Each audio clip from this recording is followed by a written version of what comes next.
I'm still trying to process how a single document managed to destroy everything. Only 5 days had passed since my son was born. My wife, Vanessa, 31, had just been discharged from the hospital the day before, and I was sitting at the kitchen table organizing all the paperwork they had sent home with us. Birth certificate, insurance forms, medical documents, the usual stack of papers every new parent deals with. That was when I noticed it. The name on the birth certificate wasn't the one we had agreed on. Instead of James Taylor, the name written there was Alexander Reynolds Taylor. Alexander. The moment I saw it, my stomach dropped. Alexander was the name of Vanessa's ex-boyfriend.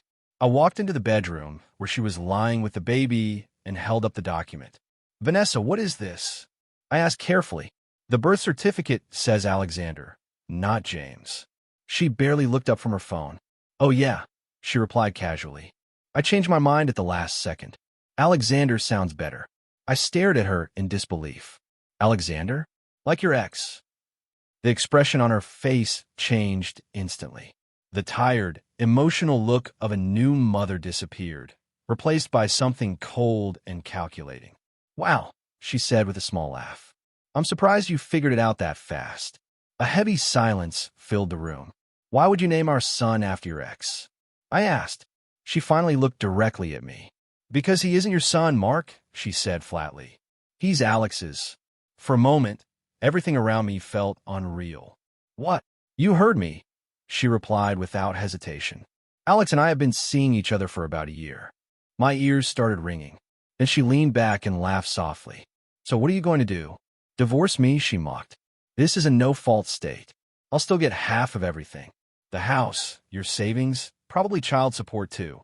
She shrugged and went back to scrolling on her phone. "You can stay and play daddy," she added, "or leave and pay.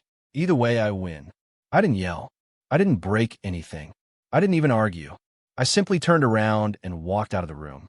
My first phone call was to a DNA testing clinic. They scheduled me for the next morning. My second call was to a divorce attorney. The receptionist must have heard something in my voice because she managed to fit me into an appointment that same afternoon. That was how I met Jessica Winters. Jessica was sharp, experienced, and brutally honest, exactly the kind of lawyer I needed. After listening carefully to everything, she folded her hands and said, "Your wife clearly doesn't understand what no-fault divorce actually means." I frowned. "It means neither spouse has to prove misconduct to file for divorce," she explained. "It does not mean she automatically gets half of everything, especially if fraud is involved." "Fraud?" "Yes," Jessica replied immediately. "Paternity fraud. She knowingly placed you on the birth certificate of a child she knew wasn't yours. And based on what she said about taking her assets, there's evidence of intent." For the first time since discovering the truth, I felt like I could breathe again. Jessica immediately laid out a strategy. First, get the DNA test completed. Second, gather every financial document I had, especially proof that most of my assets existed before the marriage. Third, secure important belongings and documents somewhere safe. Fourth, prepare new housing. And most importantly, do not reveal your plans, she warned me. Let her believe she's in control. The more comfortable she feels, the better positioned you'll be. 3 days later, the DNA results came back. The baby was not mine. Even though I already knew the truth, seeing it confirmed in writing still felt like getting hit in the chest. Over the next week, I quietly prepared my exit. I moved important items into a storage unit, secured copies of all financial records, and searched for an apartment. Most importantly, I gathered proof that the majority of our house had been purchased using money from the sale of my software company years before the marriage. Jessica told me those records could become critical during the divorce proceedings. Documentation wins cases, she reminded me constantly. 1 week later, while Vanessa was out at a postnatal appointment with her mother, I made my move. At exactly 9 in the morning, the movers arrived. They carefully packed my personal belongings, including furniture and items I had owned long before the marriage. By 11, the truck was gone. I had already removed my name from the utility accounts and redirected important mail to my new apartment. Before leaving, I placed the divorce papers neatly on the dining room table with a short handwritten note. All communication will go through my attorney. Then I walked out the door. The strange thing was how calm I felt afterward. Not angry, not emotional, just completely finished. Apparently, Vanessa did not react well. According to my neighbor Ted, who texted me later, she came home around 2 in the afternoon and started screaming less than 15 minutes later. Then my phone exploded. 21 missed calls. 31 text messages. I blocked every number immediately, though I managed to read a few messages first. What the hell did you do? You can't just leave like this. This isn't how this was supposed to happen. You were supposed to stay and support us, or at least pay from somewhere else, not fight back. You're going to regret this. When the call stopped working, she switched to emails. Jessica had already warned me this might happen. Create a separate folder, she instructed. Save everything. Delete nothing. Respond to nothing. So that's exactly what I did. Reading through the messages, one thing became obvious. Vanessa was panicking. She never expected me to uncover the truth so quickly. She never expected me to leave immediately. And she definitely never expected me to fight back legally. Her entire plan depended on me behaving like the defeated husband she imagined I would be. But I refused to follow the script she had written for me. By that evening, her mother joined the chaos. She called repeatedly before eventually leaving a voicemail. "Mark, this is Sandra," she said. "Vanessa is devastated. You need to come home immediately so the two of you can discuss this like adults. This is not how things are supposed to happen. Responsibilities. Responsibilities toward a child who was never mine. Responsibilities toward a woman who had intentionally lied to me for over a year." The level of entitlement was unbelievable. By the second day, Vanessa must have realized I was completely serious. She stopped trying to contact me directly and instead reached out to Jessica with threats. "Tell your client this isn't how we agreed this would go," she told her. "If he wants to leave, fine, but he still needs to support us financially. Otherwise, I'll take everything he has." Jessica's response was immediate and perfectly professional.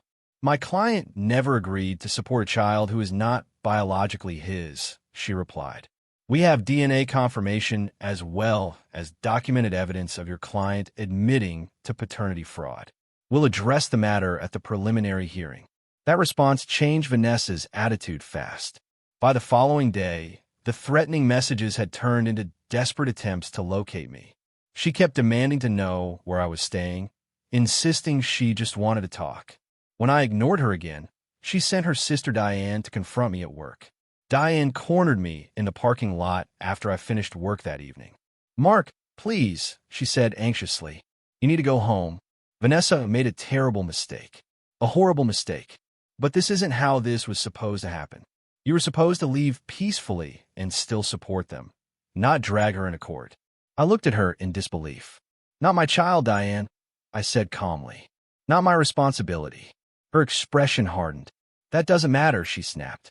"Vanessa told me she already said you wouldn't have to act like a father if you didn't want to. She only needs financial help. She can't raise a baby alone." And in that moment, I finally understood their entire plan. Either I stayed and unknowingly raised another man's child, or I left and continued paying for everything anyway. Then why even tell me the truth? I asked. Diane crossed her arms. "Because Vanessa thought you'd be reasonable," she replied. "She thought you'd understand the situation and still do the right thing." "The right thing?" I repeated bitterly. "You mean funding her lifestyle while she raises her boyfriend's baby?" The entitlement genuinely stunned me. "Please leave," I told her firmly, "before I call security." Her face twisted with anger. "You're a cold-hearted bastard," she spat. "After everything Vanessa's done for you." I stared at her. "Done for me?" I repeated. "You mean cheating on me for a year and trying to convince me another man's child was mine?" She had no answer for that. Jessica immediately filed for an expedited hearing based on the paternity fraud allegations, although she warned me the court system still moves slowly.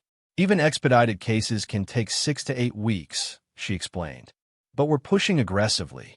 She also requested that Vanessa be ordered to cover all legal fees because of her obvious bad faith and deliberate deception. Then came the message that changed everything. Early the next morning, I received a text from an unknown number. It was obviously Vanessa using someone else's phone. Alex wants nothing to do with us, the message read. He blocked me completely. You can't just abandon us. We need you. So her backup plan had collapsed. The man she cheated with had disappeared the second things became real. And suddenly, the husband she mocked and manipulated was supposed to rescue her. I almost felt bad for her. Almost. 6 weeks later, the preliminary hearing finally took place. Despite Jessica's efforts to speed things up, the legal system moved at its own pace. Vanessa arrived at court looking exhausted, carrying the baby in an infant carrier. It was clearly an attempt to gain sympathy from the judge. It didn't work. Her attorney seemed completely unprepared for the amount of evidence Jessica presented. First came the DNA test results confirming I was not the biological father. Then came documentation of Vanessa's own admission that she knowingly deceived me. After that, Jessica submitted financial records proving nearly 80% of our home had been purchased using assets I owned before the marriage, including proceeds from the sale of my software company. The judge listened carefully without showing much emotion. But things changed when Jessica played a voicemail Vanessa had left for my brother, apparently unaware that he and I barely spoke. Tell Mark he's making a massive mistake, Vanessa's voice said angrily. I'll drag this divorce out until legal fees destroy him financially. He'll regret doing this to me. The courtroom went completely silent afterward. That was the moment the judge ordered a freeze on all marital assets and scheduled a final expedited hearing 45 days later. He also ordered Vanessa to provide a complete record of every dollar spent since our separation and instructed her to vacate my home office immediately because it contained essential equipment for my consulting business. Then the judge addressed her directly. While this may be a no-fault divorce state, he said firmly, the court does not respond favorably to attempts to manipulate legal proceedings through fraud or bad faith conduct. Outside the courtroom, Vanessa tried one last time to approach me while holding the baby. Mark, please, she begged. You know me. We can still fix this. I didn't stop walking. All communication goes through legal counsel. Jessica reminded her firmly as we continued toward the exit. You're going to regret this. Vanessa shouted after us. This isn't only about us anymore. There's a child involved. Without even slowing down, Jessica responded calmly. Then perhaps you should contact the child's actual father. Over the following week, the situation became even worse for Vanessa. The court had ordered her to return my business equipment, but she claimed several expensive items had been damaged accidentally. Then she emptied our joint checking account, nearly $3,800, despite the court-ordered asset freeze. Jessica immediately filed a motion reporting the violation. The judge responded quickly and ordered Vanessa to repay every dollar or face contempt charges. Then came the incident that crossed the line completely. Somehow, Vanessa got my new address, most likely through a mutual friend who believed they were helping her. Late one evening, she showed up outside my apartment, pounding aggressively on the door while the baby cried in her arms. Open the door, Mark, she screamed from the hallway. You can't run from your responsibilities forever, she screamed through the hallway. We need to talk. I never opened the door. Instead, I called building security while quietly recording everything through the peephole. Between the security footage, the incident report filed by the building staff, and the growing documentation of her escalating behavior, Jessica immediately filed for a protective order based on harassment. The judge granted a temporary order pending a full hearing. At the same time, my own life slowly started improving.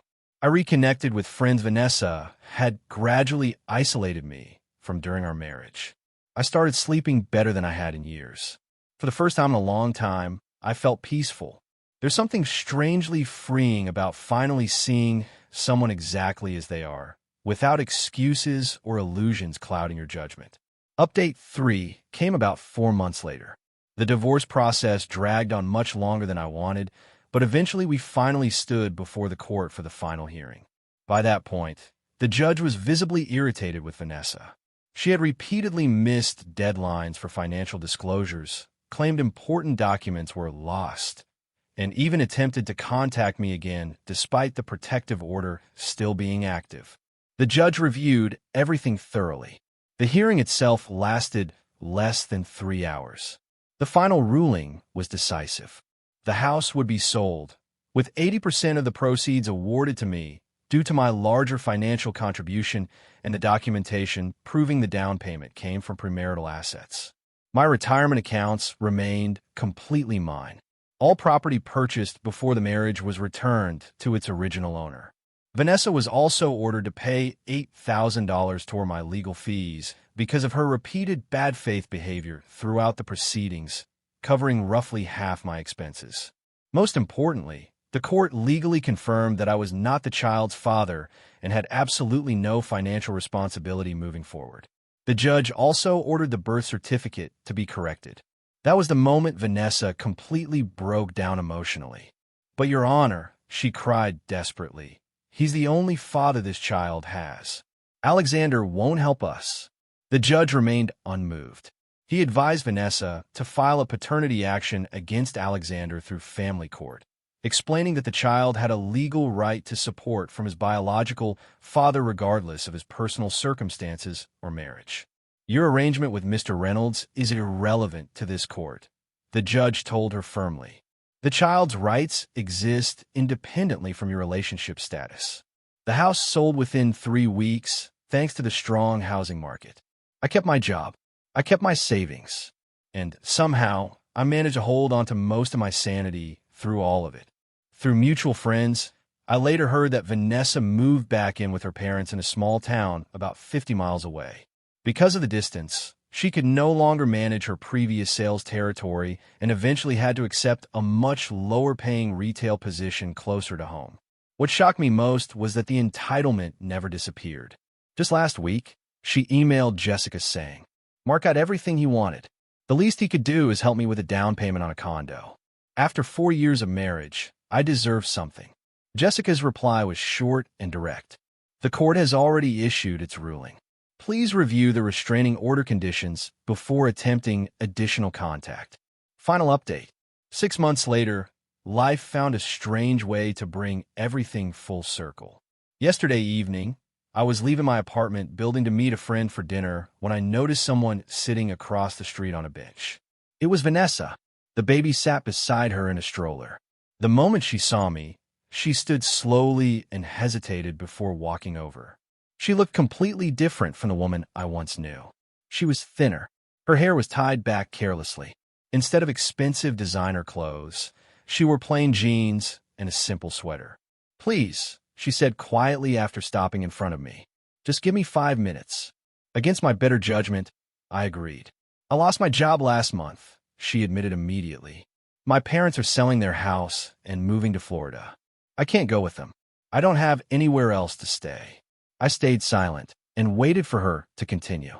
"Alex still refuses to acknowledge the baby," she whispered.